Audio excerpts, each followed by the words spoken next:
In the late 18th century, in the newly formed United States, a curious and largely forgotten experiment in democracy unfolded in New Jersey.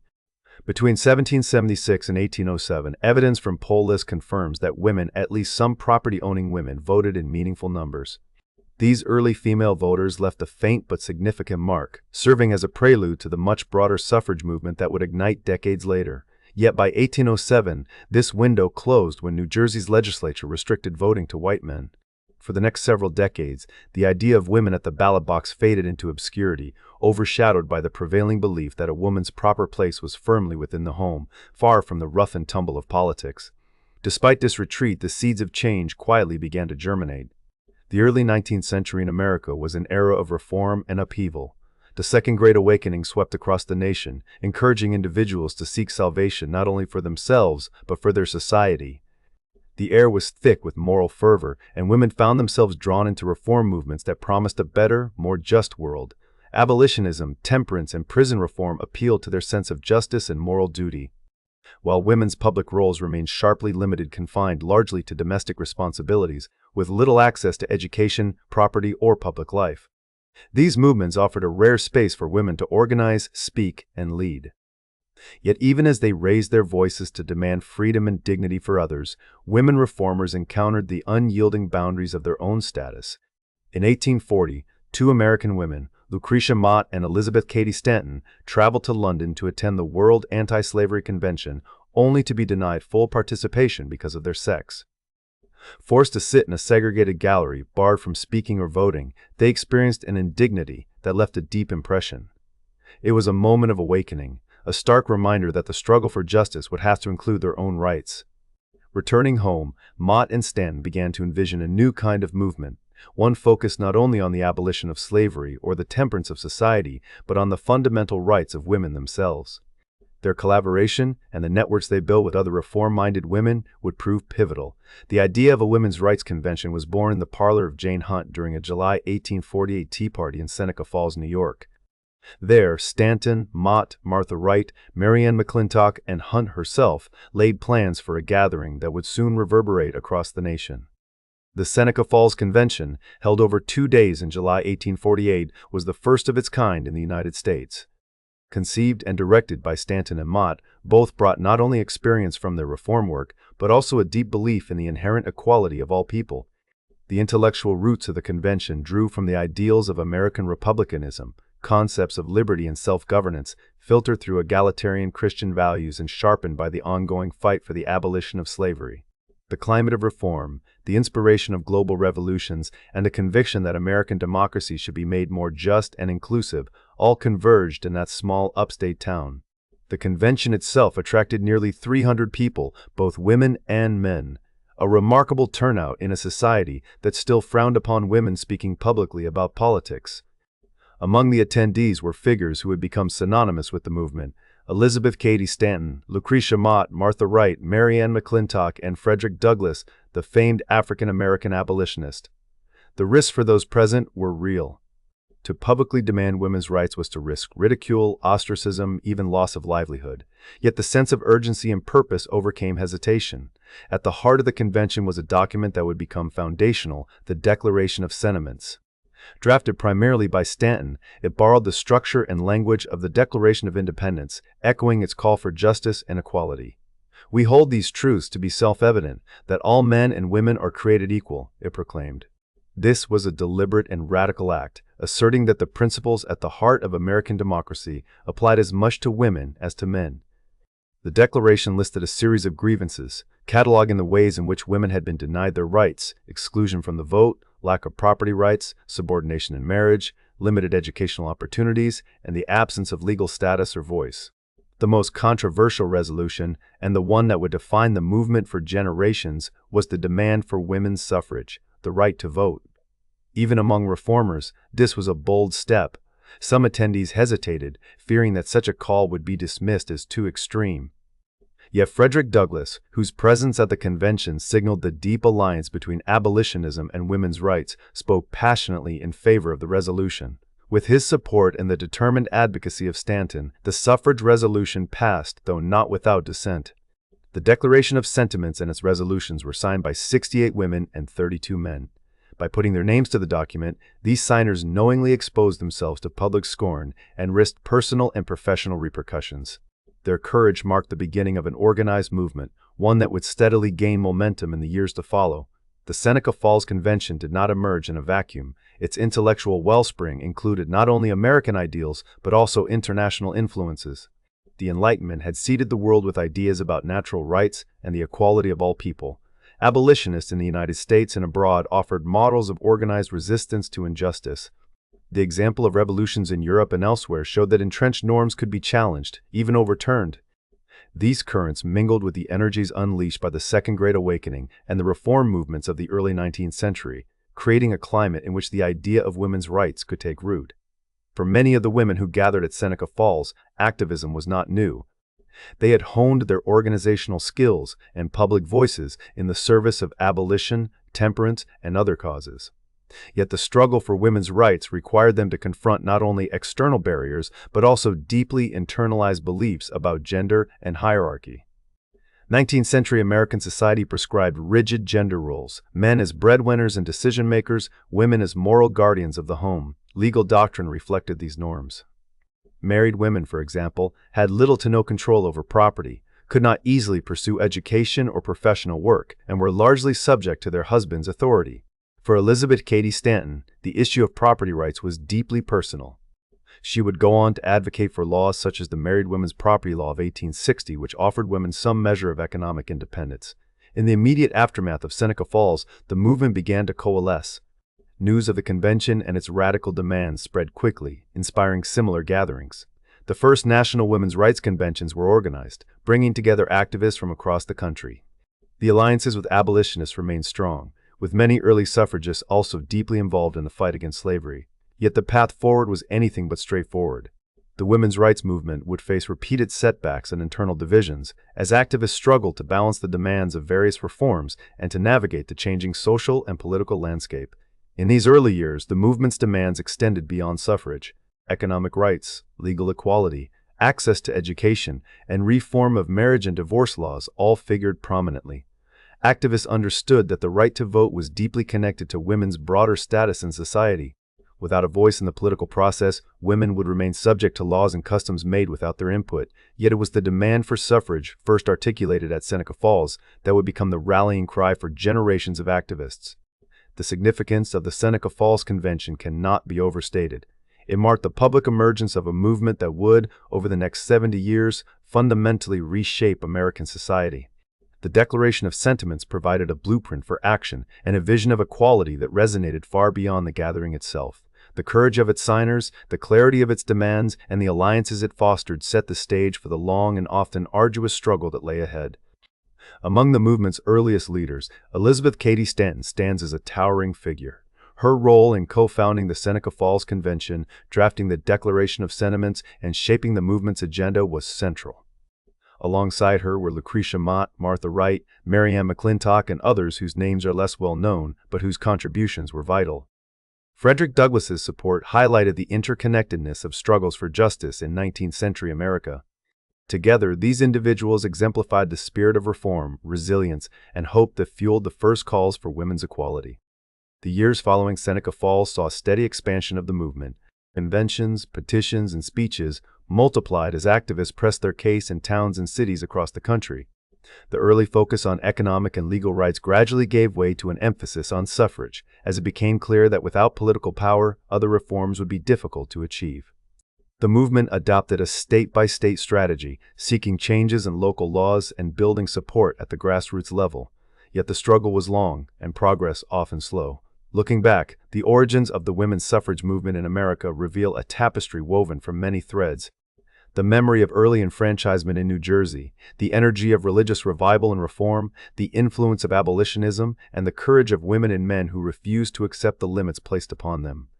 The Seneca Falls Convention stands as a watershed, a moment when private grievances became public demands and the seeds of change first took root in American soil. From these beginnings, a movement grew, one that would, through determination and sacrifice, ultimately transform the nation. The decades following the first public calls for women's suffrage in America were marked by relentless effort and extraordinary resilience. The struggle for the ballot was never straightforward. Instead, it was a winding road, shaped by alliances forged and broken, by strategies that either succeeded or faltered, and by a movement as diverse as the nation itself. In the shadows of the Civil War, and at the dawn of the Progressive Era, the demand for women's right to vote became both a rallying cry and a crucible, forging new leaders and testing old friendships in equal measure. After the Civil War, the nation was reconstructing not only its laws but its very sense of citizenship. The women's suffrage movement, which had already begun and gained momentum before the war, was still developing and evolving in the post-war period, and found itself intertwined with the fight for black civil rights. The passage of the 15th Amendment, which extended the right to vote to black men, sparked fierce debate among reformers. The question was agonizing: should the movement support black male suffrage even if it meant women? Black and white would remain excluded from the polls? Or should they insist on universal suffrage, demanding the vote for all, regardless of race or gender? The formation of the American Equal Rights Association brought together activists who believed in a broad vision of equality. Yet, this unity was short-lived. A deep and painful split emerged, with Elizabeth Cady Stanton and Susan B. Anthony on one side, arguing that women's right to vote should not be postponed, and Lucy Stone and Frederick Douglass on the other, prioritizing the urgent need to secure the ballot for black men after centuries of enslavement and disenfranchisement. The debate grew heated, with some white suffragists resorting to racist rhetoric in their campaign, exposing divisions that would haunt the movement for decades. This schism led to the birth of two rival organizations. In 1869, Stanton and Anthony established the National Woman Suffrage Association, or NWSA. Their agenda was radical for its time, encompassing not just the vote but also broader demands for women's equality in law and society. The NWSA operated independently from political parties, often challenging the very framework of the Constitution and pressing for a federal amendment to guarantee women's suffrage nationwide. Meanwhile, Lucy Stone and her allies formed the American Woman Suffrage Association, or AWSA. They championed a more incremental, state-by-state approach, aligning themselves with Republican politicians and focusing narrowly on the right to vote. For years, these two organizations worked in parallel, sometimes at odds with each other, their split a constant reminder of the movement's internal tensions. As the suffrage campaign stretched into the late 19th and early 20th centuries, it became clear that no single strategy would win the vote. Some suffragists poured their energy into state legislatures, seeking victories wherever the political climate was favorable. There were triumphs. States in the West, like Wyoming and Colorado, were among the first to grant women full voting rights, setting regional precedents that would ripple outward. In other places, women gained the right to vote in school board elections or on local matters, reflecting the patchwork nature of American democracy and the willingness of suffragists to seize any opportunity, however small. At the same time, suffrage leaders recognized the power of mass mobilization. They organized parades that filled city streets with banners and sashes, orchestrated petitions that gathered hundreds of thousands of signatures, and lobbied lawmakers with persistence that could not be ignored. The National American Woman Suffrage Association, formed in 1890 by the merger of the National Woman Suffrage Association and the American Woman Suffrage Association, became a formidable national force, with leaders like Carrie Chapman Catt refining the movement's tactics and message for a new era. Catt's winning plan would eventually combine federal lobbying with targeted campaigns in key states, a pragmatic blend of old and new approaches. The Progressive Era brought fresh energy and new allies to the suffrage cause. Women who had gained experience in temperance, labor reform, and settlement work now turned their organizing skills to the fight for the vote. Their activism was not just about politics, but about shaping the very fabric of American society. They argued that women's votes were essential for the passage of laws protecting workers, regulating child labor, and improving public health.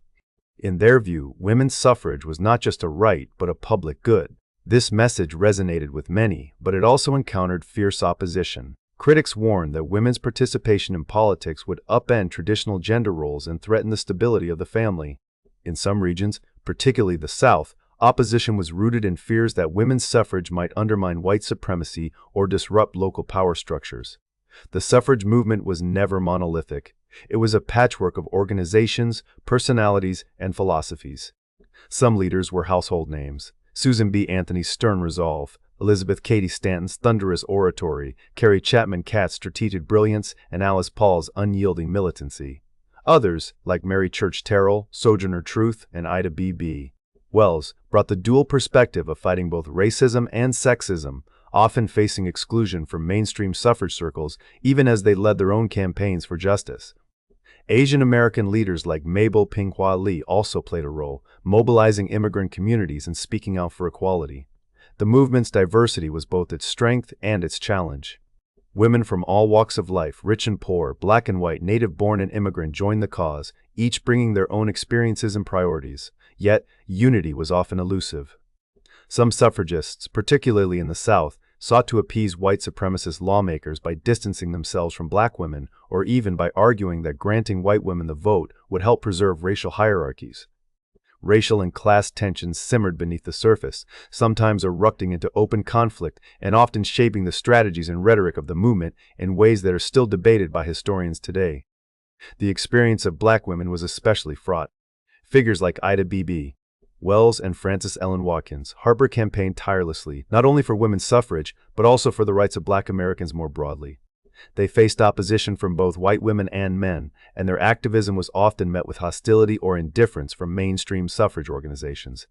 Black women formed their own clubs and networks, organizing at the grassroots and insisting that the struggle for the vote must include them.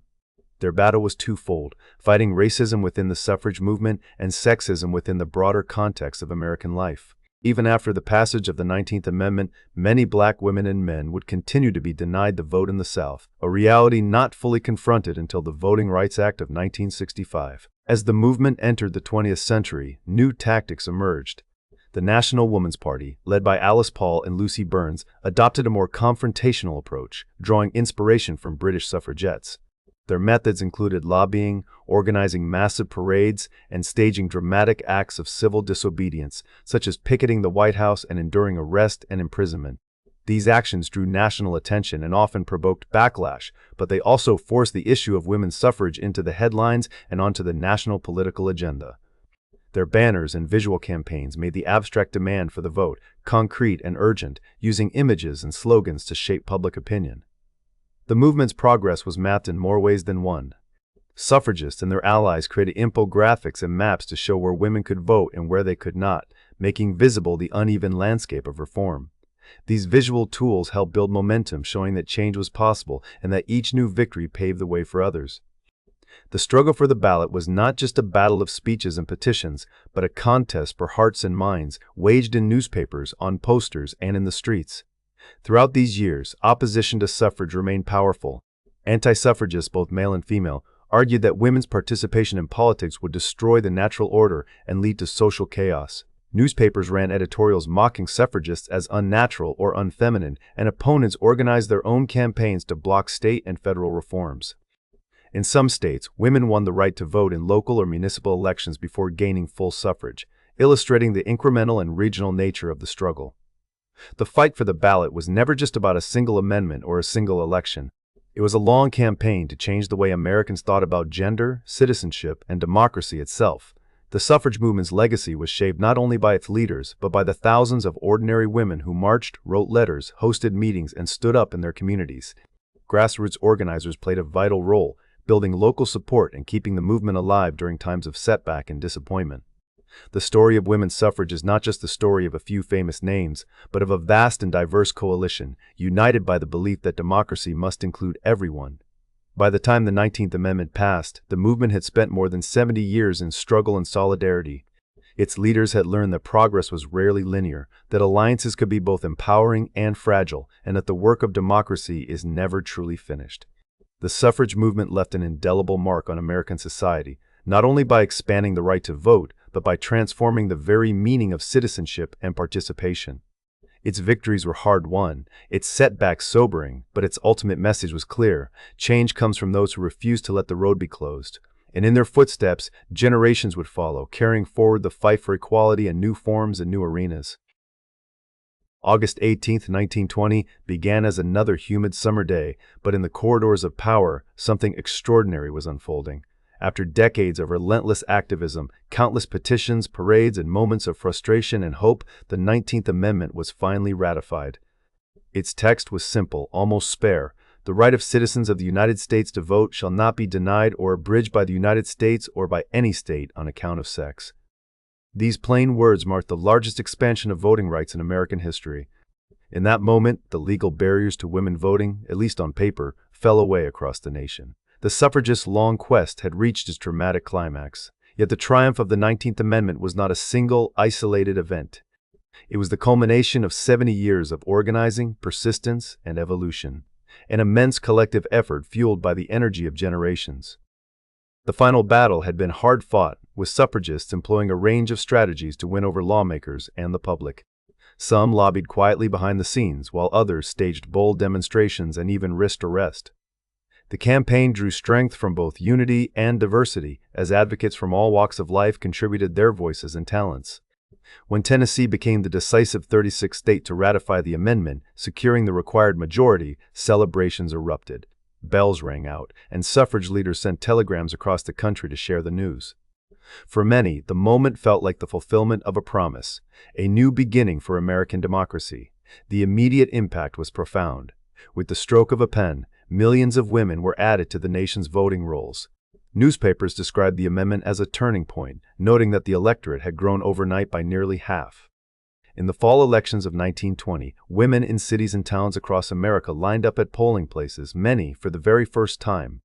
For them, voting was both exhilarating and solemn, a public assertion of citizenship and equality. The amendment's passage marked what some described as the first step toward equal citizenship for women in political and civil life. It was more than a legal change. It was a reimagining of who counted in the American Republic. Yet the story of suffrage did not end with ratification. The promise of the 19th Amendment, sweeping as it was, remained incomplete. While white women in many states gained access to the ballot, the reality for women of color was far more complicated. Despite the amendment's guarantee, discriminatory practices, especially in the South, continued to block black women from voting. Literacy tests, poll taxes, intimidation, and outright violence kept many from the polls. Jim Crow laws, carefully crafted and ruthlessly enforced, rendered the constitutional victory hollow for countless women and men alike. In the Southwest and West, Mexican-American women faced their own barriers. Local officials might demand proof of citizenship or impose language tests designed to exclude. Native American women, too, remained disenfranchised. Even after the 19th Amendment, federal law did not recognize most Native Americans as citizens, and many states continued to deny them the right to vote. For Asian American women, legal exclusion persisted under laws barring immigrants of Asian descent from naturalization, making the promise of the ballot little more than a distant hope. The 19th Amendment's language was universal, but its application was anything but. This unfinished business became clear in the years that followed. Women of color, determined not to be left behind, organized their own campaigns for voting rights. Black women in particular emerged as formidable leaders, challenging both racial and gender discrimination at every turn.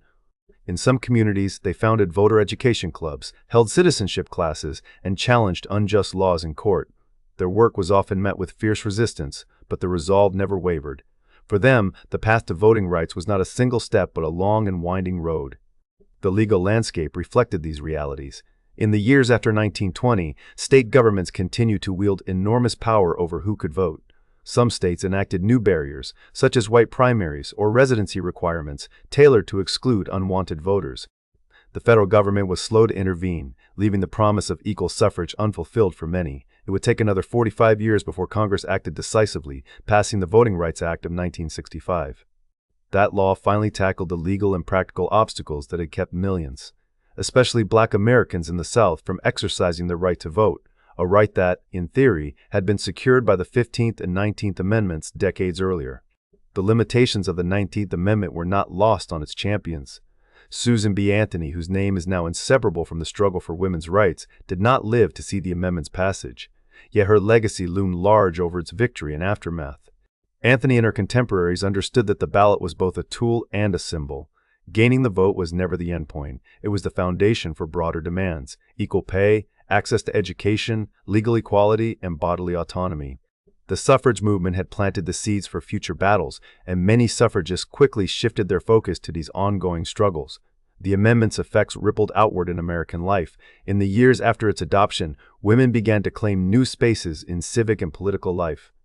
Some ran for office, while others joined political parties, attended conventions, and organized on behalf of issues they cared about.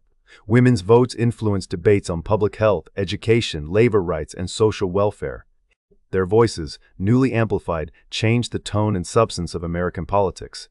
Evidence suggests that the presence of women at the polls prompted parties and candidates to address issues they had previously ignored.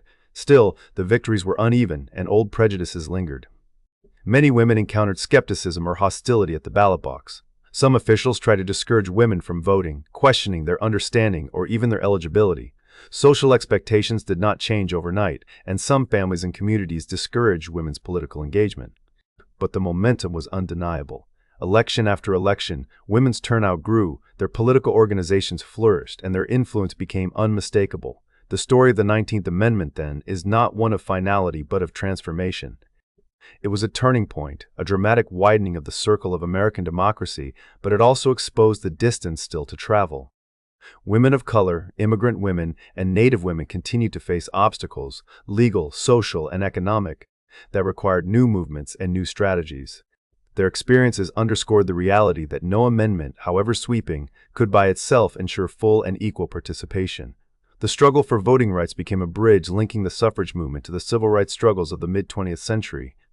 The suffrage movement's enduring influence is evident in the generations of activists who picked up its banner.